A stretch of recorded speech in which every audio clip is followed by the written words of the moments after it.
Ուզում եմ մաքրել բազմոցը, որը բաց երանգի եւ այս բռնակների, հենակների հատվածում դե բնականաբար աղտոտվել է։ Օգտագործելու եմ այս փրփրային մաքրող միջոցը, որը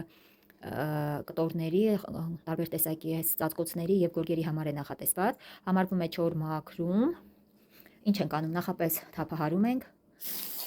այսպես փրփուրի տեսքով ցողում խտրահարույց հատվածներին։ Նախատեսված է ինքը 1-ից 3 րոպե թողնել, որպեսզի մնա, այս փրփուրը քաշում է եւ հետո մաքրել, ընթացքը ցույց կտամ։ Տեսեք, այսպես փրփուրն աշխատում է։ Տեսեք, փրփուրն ամբողջությամբ լուծվել է այստեղ եւ վերցնելով ցանկացած կտոր, ես կոնկրետ վերցրել եմ Faberlic ընկերության այս մաքրող կտոր, սպունգ, այսպես կտորային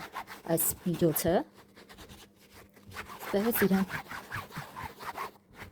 մաքրում է,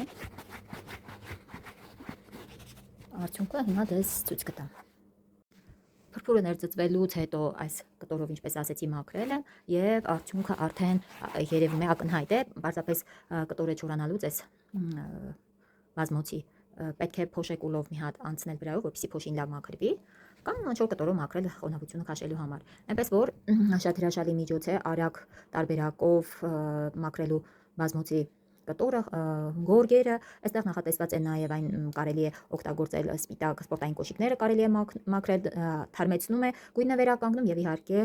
ձեր տանը օդը դարձնում ավելի մաքուր, իսկ կահույքը ավելի գեղեցիկ։ Այնպես որ այսպիսի փրփրային մաքրող միջոց Faberlic Home